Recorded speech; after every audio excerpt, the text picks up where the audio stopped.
we've shown that DNA is actually the software of life. It's totally interchangeable between the digital world and the biological world. The DNA code itself is so digital, is so almost exactly like a computer tape. Totally interchangeable. DNA code itself is the software of life. Is so digital. Scientists have come to the amazing conclusion that our bodies contain digital code. In fact, Bill Gates, you know, the founder of Microsoft, tweeted, "DNA is more advanced than any software ever created." Think about it. A program or code is written by someone very smart.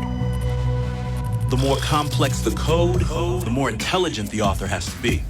So here's the question. If our DNA code is more complex than any man-made software, where did it come from? Is it possible it was authored without an author, programmed without a program? Materialists think so, through neo-Darwinism, the modern version of Darwinian evolution. Stephen Meyer, author of the New York Times bestseller Darwin's Doubt, explains. According to neo-Darwinism, new genetic information arises as a result of random mutations in the arrangement of the nucleotide bases along the spine of the DNA molecule. If those random changes are beneficial, they're passed on and preserved, and if many such changes are preserved and passed on, they would accumulate over time and eventually result in a very significant change in the morphology, the form of the organism. That's like saying if this game had glitches every time it was copied online, and gamers shared their favorite mutated versions and trashed the rest, it would eventually turn into this. Come on, really?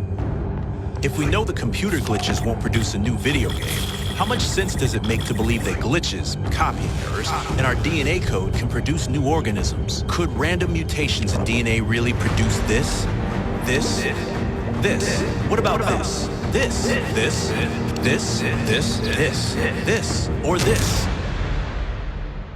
Everything we know about software shows that random changes in a section of functional code or functional information is going to degrade that information long before you ever get to something fundamentally new.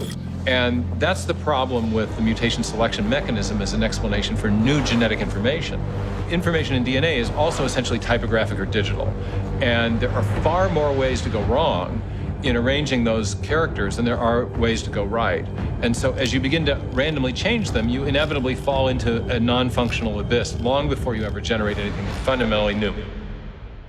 So just how unlikely is it for random genetic changes to produce something new, even something as modest as a protein structure with a new function? One scientist performed experiments that enabled him to actually calculate the odds, and they aren't good. In fact, they're next to impossible. We caught up with a molecular biologist, Douglas Axe, in Seattle. In our lab work, we've asked how rare or how common functional proteins are within the space of possibilities. Doing experiments and calculations, we found that they're exceedingly rare, like 1 in 10 to the 74th power rare. To get a feel for those odds, imagine that somebody hid one atom somewhere within the Milky Way galaxy, and you, blindfolded by chance, are supposed to pick one atom and hope that it's the right one. Those odds would be better than the odds for the protein. Axe calculated the probability for all the chance mutations in all of the life forms on Earth for billions of years. And in all that time, he found they couldn't chance on even one new functional protein structure. Not one. 0.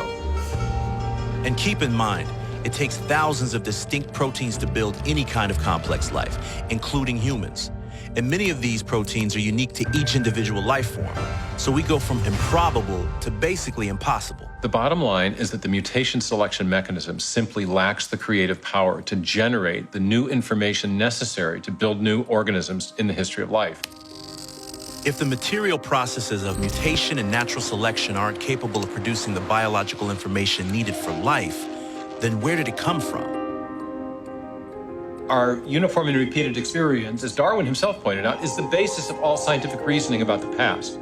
So when we see information in a digital form in software or we see a paragraph in a book, and we trace that information back to its source, we always come to a mind, not a material process. That's part of what we know from our observation of the world around us, that information always arises from an intelligent source.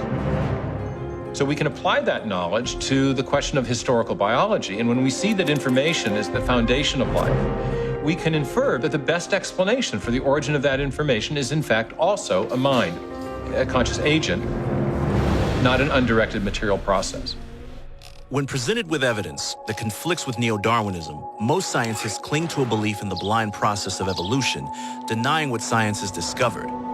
That at the foundation of life, there exists a code so complex and advanced that it defies chance. They make no room for the possibility that we were created by an intelligence far more sophisticated than the most genius of programmers. Instead, they choose to limit their investigation to a strictly materialist worldview. When faced with this evidence, how will you respond? We are not materialists. We see the human soul. We experience love. We live with purpose. We fight for justice. We unquiet the joy, and we will be quiet no longer.